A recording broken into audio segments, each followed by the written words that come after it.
as I can in the car. The last time I did, I have a different window mount, so I'm hoping this one isn't as shaky. If it is, I'm going to have to park the car and then continue the video. But today's video, I'm going to go over the T56 and how much of an improvement it is versus the other transmissions I had prior into this car, whether it was a 4.6 or the Coyote, and basically the best application in my opinion, and the good things and the bad things about this transmission. So it could apply to any swap into the car. It's just not Coyote. So let's dive into that.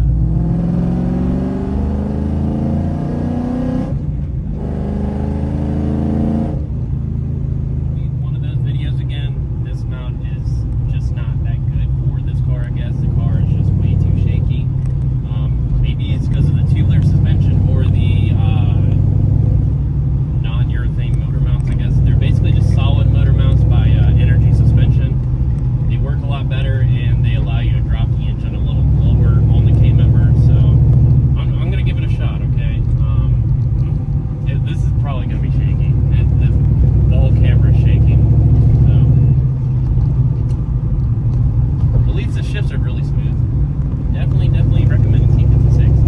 I'm going to just go ahead and park the car where I usually film stuff and get into it. I'm going to park the car.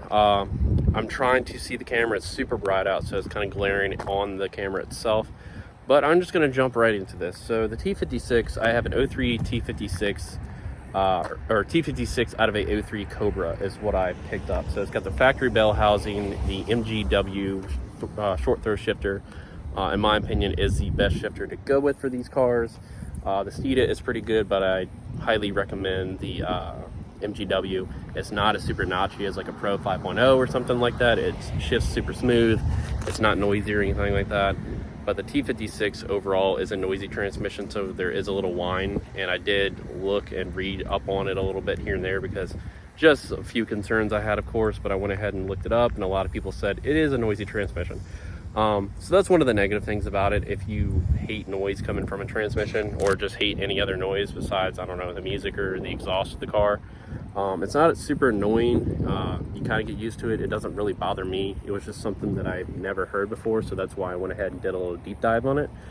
The other thing that I really don't like about it is it's definitely a high third and up kind of transmission, if you know what I mean by that. So I don't know what the first gear ratio is for this. I'm not like super well rounded in the T56 world, but maybe it's the motor itself or something, but the transmission itself does not like first and second gear.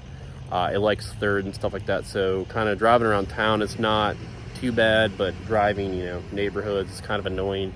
It just kind of seems like it likes to get up and go from the experience that I have dealt with from driving it for the past 2 weeks almost. I want to say it's about 2 weeks.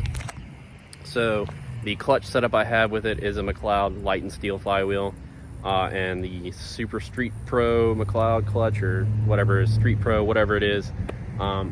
It's a pretty good clutch. I have a Steeda cable adjuster and clutch cable itself with a firewall adjuster from Ford, so that helps a little bit. It's let's just put it this way, it's a 20-year-old car with a transmission that's 20 years old now. So everything in the car is new. I put new stuff into the transmission like that and everything. The rear end's new, so it is what it is. The things that I will say that are really good about it, pretty much for this car itself, is that, let's see, it's better than a T45 and it's better than a T3650. I've had two T3650s, I've had one T45, and I can say that while driving this car and everything, it is a little easier, I guess, not as annoying like the T56 is, how it has to be in a low geared start. Those are a little better, but this is overall much better transmission. Now, I've read on Trimix website, I believe, and then like different forums and stuff like that. I don't take everything that I read from forums super serious, but for 700 horsepower, it's what it's rated at. I believe that's if you upgrade it to the 26 spline input shaft. This one has the 10. I'm not going to be pushing that anytime soon, and when I do, I will probably go ahead and just maybe beef up some stuff in the transmission, maybe have it gone through, or just maybe slap a blower on the car, like a Whipple or something, and just see what happens. I'm not going to take the car to the track like that much, and I'm definitely, you know, if somewhere in Mexico a race happens, so be it. If it breaks, it breaks, and we just, you know, we have a T56 to work with.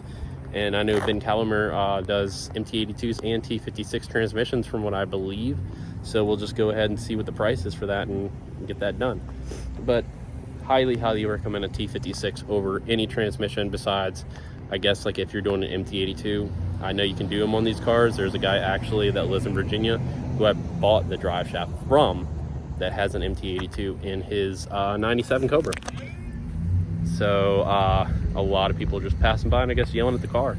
That's whatever. Anyways, so yeah, I just highly recommend the T56. And to dive into the T56 real quick, what I had to do to get it to work with the Coyote. Now, if you're on a budget, I wouldn't recommend a 45 or a 3650. They're gonna hold up a little bit. Mine did the 3650 I had did the old third synchronizer, boom, went out. The T45 I had they have really bad weak shift forks, and that went out, and I wasn't even just really getting on it, beating the, you know, shit out of it or anything like that. But the T56, what I had to do was get the UPR 5/8 drive shaft spacer. You don't need it, but it is needed. So it's basically like a safety concern, not like a safety concern, but like a peace of mind type of thing, because the drive shaft does stick out a little bit.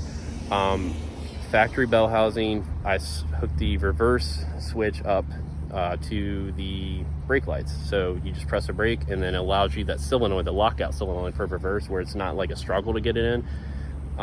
You can just go in real easy and it allows you to back the car up, zero issues. LMR has all the wiring, everything you need for this car. I recommend a factory bell housing. It's cheaper and easier to find. Well, not easier, but you can always find it.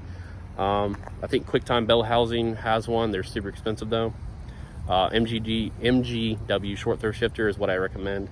And the drive shaft I went with, instead of having the headache to have one shortened, like the videos maybe a month ago or over a month ago, I went ahead and sold mine, and I picked up an 03 Cobra drive shaft factory one. It is a Ford Racing aluminum one, and I didn't have to have anything shortened. All I had to do was go find me a V6 or GT and take the what do you call it, the U-joint from it. So you take that if you have an SRA. If you're going to IRS, you don't have to swap it out. And then I went with a Spicer 1330 to 1350 U-joint. It was like 25 bucks on Amazon, and that's what you need. So that is a T56 setup, and it's what I highly recommend. And I've been driving it on the highway and stuff like that. Like I had drill this past weekend, so much better, so much better. And it's with, I have 373s, so it's right around, I'd say like 75, 80 miles an hour. You're right around 1800 to 2200 RPM. Not bad at all. Gas mileage is pretty good, and this thing runs on 93, of course, for the tune. But yeah, that's it. I just wanted to cover this video. I had a question come in through email. It was said that they wanted me to make a video on what transmission I recommend, because they were actually going to go with a 3650 for their car. And I think you should save up a little money and find a T56. But if you're on a budget and that's what you have to do for the time being, and you want to get a Coyote swap done, or you just want to get a swap done overall, do that. But yeah, the T56 is the Fruit Loops, I guess. But anyways, I'm gonna get out of here, guys. I hope you enjoyed this little video. Make sure to give this video a thumbs up, subscribe for future content. I'm gonna start posting 2 to 3 times a week, so maybe a Monday, Wednesday, and then a weekend. Not sure what day on the weekend video dropping. So we're gonna get this channel kind of going, and it seems to have been doing that, picking up a little bit, which I like. Anyways, I will catch you guys later. Have a good one.